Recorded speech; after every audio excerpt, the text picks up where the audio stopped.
Greetings. This is Chapter 3 for GBA 383, Business Ethics, or Business and Society. We are covering business ethics and in Chapter 3 discussing the business systems themselves, the economic system upon which our economy is based. It's a capitalist system. And we will be looking at the role of government, the role of markets, global markets, domestic markets, international trade, all these things, and how we need to consider ethics in those systems to be able to make good decisions.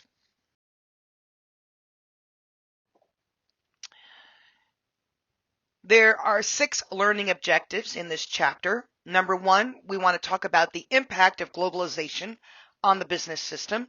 Recognize that before World War II, there really wasn't a large global marketplace. Certainly, it was starting to develop. World War II decimated quite a bit of the global marketplace that existed. And so after World War II, since the war was not really fought on U.S. territory, at least the contiguous 48 states, we really were not impacted from a structural perspective and infrastructure perspective. And so we'll explore how globalization became an issue and how it impacts the way that we do business, and particularly how we have to consider ethics in the way that we do business. Learning objective number 2, we're going to look at John Locke's theory of natural rights as it relates to free markets, come to deeply understand what does it mean to be a free market. And there's all sorts of perspectives on that, but we'll talk about John Locke's view.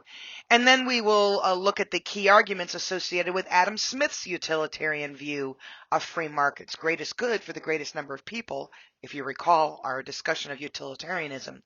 So we'll see how John Locke's theory versus Adam Smith's theory compare and contrast.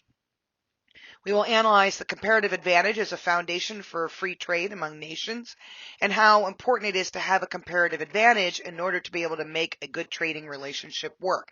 This is basic macroeconomics, folks, but we want to have a refresher here and think about how trade and impacts the way that we do business, what comparative advantage means, and then ultimately, how do we have to think about this from the position of being ethical or moral. Then we want to interpret Marxist views on the impact of workers of free trade and free markets. And what you'll see argued, of course, is that from a Marxist perspective, they believe that the workers should be centered and that free trade and free markets may have a negative impact on the rights of workers. And then lastly, we're going to explain the mixed economy and redefinitions of property that affect the business system. So what does it mean to own something? It's an intellectual property or is it physical property? And remember, there are some countries that don't value intellectual property and ownership of intellectual property the same way we do. This is part of that cultural norms from country to country, industry to industry, where the norms in one country are not the same as the norms in another. So we'll explore this a little bit more deeply as well. So the business system entails having 3 major players in a business system. First of all, you have the governments that set the rules and the laws that address the context within which business occurs. We have the markets, which are the processes by which exchanges for goods and services are made. And then we have international trade, where one country trades their goods with another country with the hopes of, in a free market economy, that we will see the costs for products to go down when there's greater competition in the marketplace. So we've got the government, we've got the markets themselves, and we've got international trade. The markets are made up of 4 specific kinds of markets. We've got the industrial markets, which are basically the markets that bring together raw materials, supplies, machinery, and those are the raw materials or the resources that we need to be able to make our products. So we need to make sure we've got the proper raw materials, whatever they are. If there's other supplies we need in order to help us to manufacture those goods, and we need machinery to be able to create those goods. Then the labor market is the location where we find our workers. So the labor market are the individuals who are out there available for work. They have knowledge, skills, and abilities that they are willing to bring to the table for an organization. And in exchange for offering their knowledge, skills, and abilities, they are expecting a wage, wages, salaries, good working conditions, and pay. And well, I already said pay, it's wages. And that's the exchange. So they offer knowledge, skills, and abilities. The organization offers pay and benefits and working conditions so that the labor can actually perform the tasks needed to convert raw materials in the industrial market and convert those into products and services that can be sold later in the wholesale and retail market. The wholesale market is where I will sell my goods to somebody at a certain cost to have them sell it to the end user.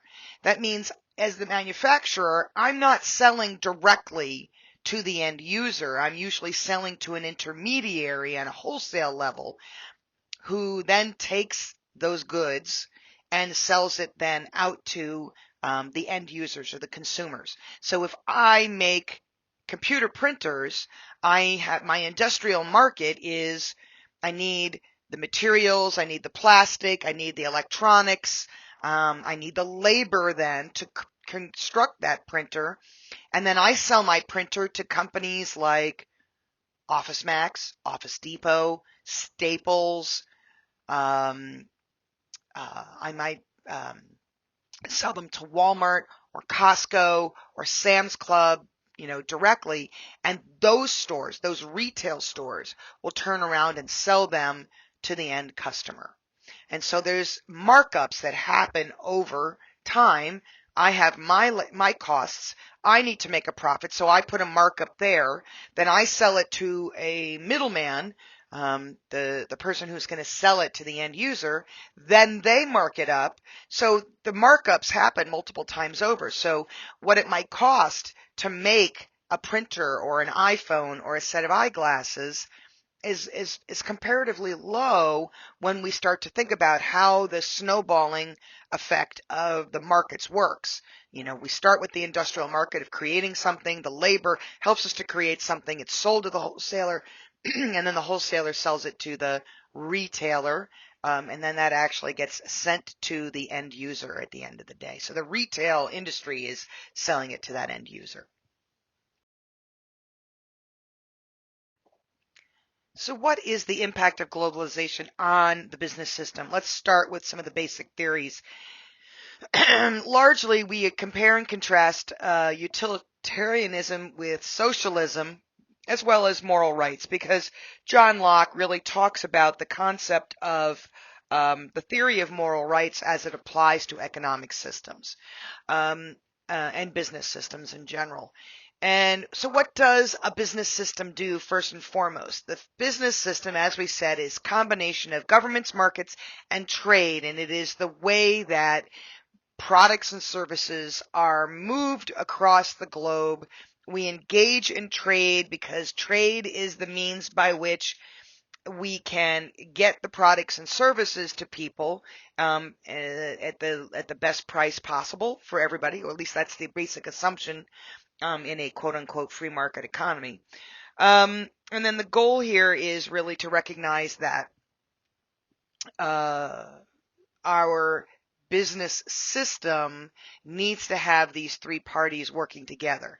We have to have markets where the exchanges occur. We have to have government regulation to manage it to some extent, although there are many that argue, we should have free trade. What we also know when we have unfettered markets is we have a lot more corruption and unethical behaviors, and the workers and consumers end up losing in the end.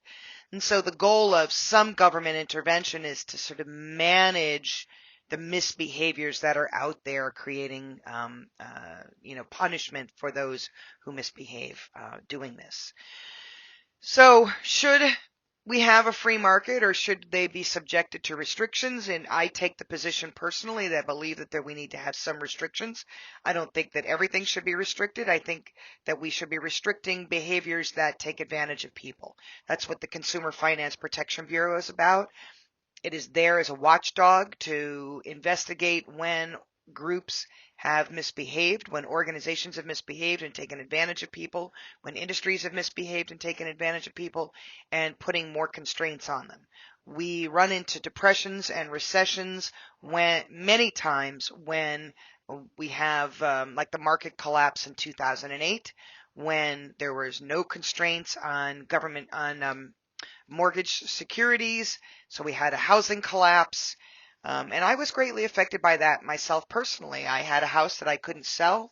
I had a mortgage that I couldn't pay off because I had to move, and I couldn't sell the house. So I had a default on my mortgage because of it. It was a horrible situation, and it took me over 10 years to get that resolved. And so I do believe personally, and I get my position is biased because of my own experiences with this, but I think when we allow markets to just behave the way they want to, unethical behavior becomes the norm, and we have long lists of history that shares that and shows that that's what happens. So what does globalization do for us? Globalization is the way that we connect the markets. So my market connects with your market and enables us to have an exchange of goods and services. And the goal here is that we want to have is a greatest exchange of goods and services because it benefits the consumers in the long run. An economic system is the system in society that produces or provides the goods and services that a society needs to be able to function. And so we can't survive unless we have food on our tables and electricity to run our houses and heat in our homes and gasoline in our cars. And so the economic system is the system that enables us to have those goods and services so that we can survive and thrive. So there are two basic tasks that it's engaged in, as it says there. We produce goods and services, and then we distribute goods and services. And I've already explained in the previous slide how that happens, right? It starts at the manufacturer. We use labor to create the products and services that we want. Then they get sold to an intermediary. Sometimes it's sold directly to the end user, but most of the time it goes to some sort of, we sell in a wholesale manner to a retail organization, and that retail organization sells it to the end user. And so there are three social devices that we use in an economic system. We use a tradition, we use commands, and we use markets. And those three things enable us to get that the economic system to work. So the social devices are focused on organizing people's activities, what motivates them, who owns or controls the society's productive resources. The traditions-based society is small. They are communal in their focus. The customs are determined about who carries out producing and distributing the goods. So there's traditions about the way things are done, and the way that the government sort of manages things. And that's what the command side is, right? So traditions are the communal roles of the relationship we have with each other, how those things need to work together. The command is the government that commands our economic decisions, and they make the decision about whether or not it should be more free market or there's more controls over things, et cetera, et cetera. So we need those social devices to ensure, to determine how free the markets should be, to determine what the role is historically of government agencies and private businesses, how these things all kind of work together. Um, Primitive societies use tradition and exchange. They're they're usually done in a system where I help you and you help me. We exchange support for each other. If you think about the pioneers that settled in the West, they used a very basic traditional economic system. I will barter. I will trade off what I need. A command system is a much larger system. The command system is getting at much more of um, who's in charge of the market economies, um, whether the government commands it, which we might see in more socialist or socially democratic systems, or communist systems. And then free market, because markets can also drive the economy rather than the government driving the economy. And we saw pure communism really doesn't work. If anybody were to tell you that China is a communist country, not really, because it engages in a free market economy, when it does trade and things like that. Or, well, it engages in a market economy. It's not necessarily free. It's very controlled from the top.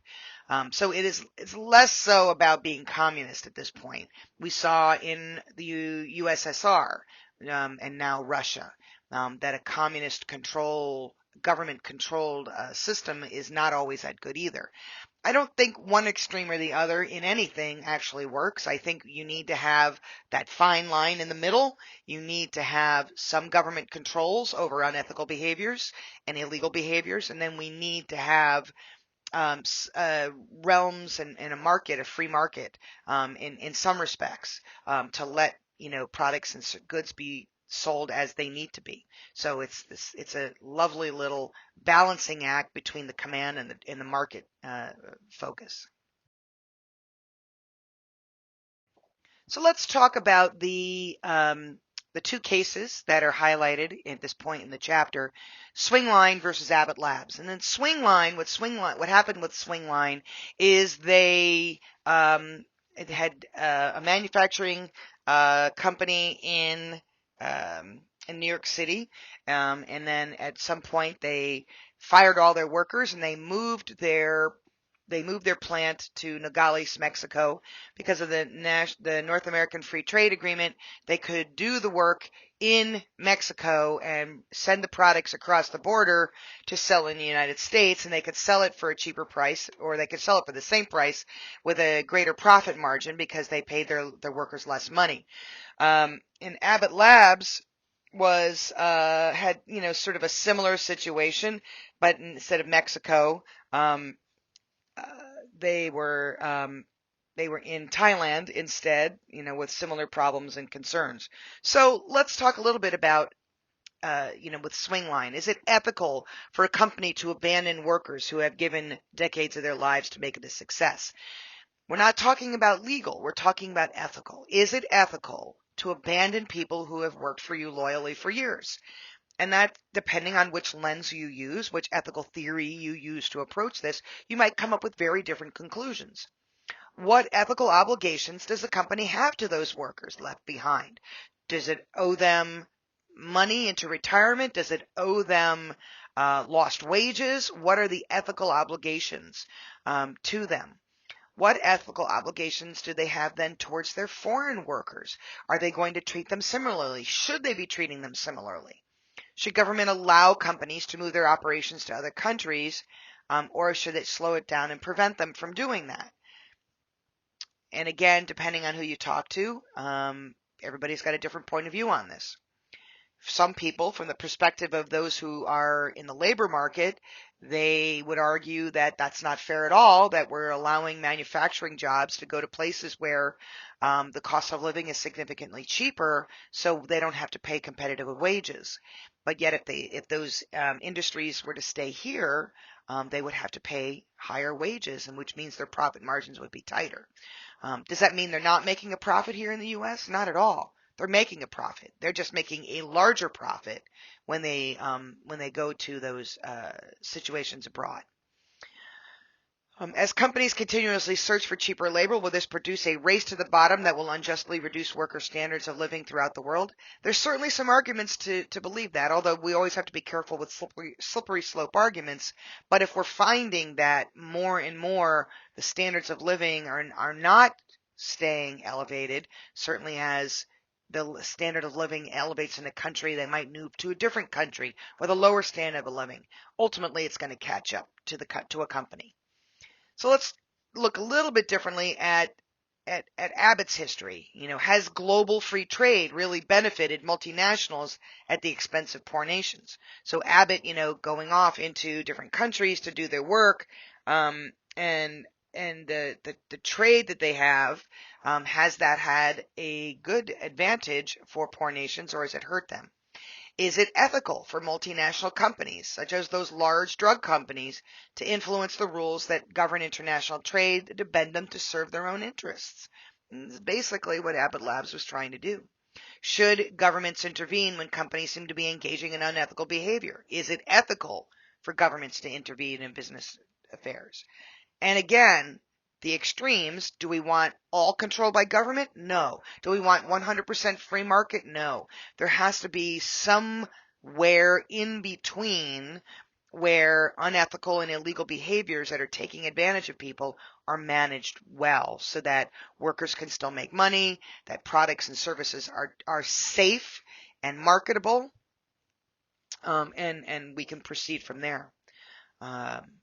Are relatively new forms of property, such as patents, ethically legitimate? Like, should somebody own the right to a patent?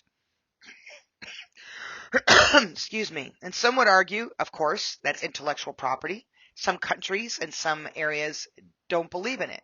And so you might open up and say, a patent means we can secure property, we can secure profit, but that means that innovation is not spreading the way it could and should.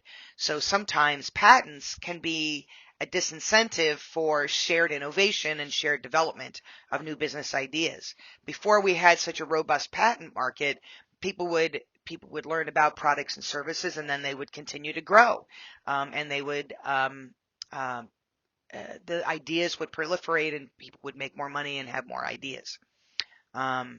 Is it ethical for the government of poor nations to take a company's patented drug property without the consent of the company? Well, I would argue no, but then I'm a U.S. citizen and I believe in intellectual property, and so it is the company's intellectual property, and I'm not sure that the governments have the right to do that without consent. On the other hand, could they actually go out and ask the company to help them? As a poor country, could they ask the company to help them out? We saw some examples of that with Merck, right, where they helped with the river blindness, and with the mosquitoes, and they made products and they sold them. We see Johnson and Johnson doing similar type of work. So is it ethical? From my perspective, I don't think it is, but you could certainly make the argument that it is. It is ethical, or it is not ethical. So again, lots of perspectives. This is the whole goal of understanding and studying ethics, is we don't always have the right answer to understand these things. There's many ways that we can think about it, and what our goal should be always is to critically think about it, to analyze it, to make sure that we are being as consistent as possible in the way that we apply our policies and our decision making.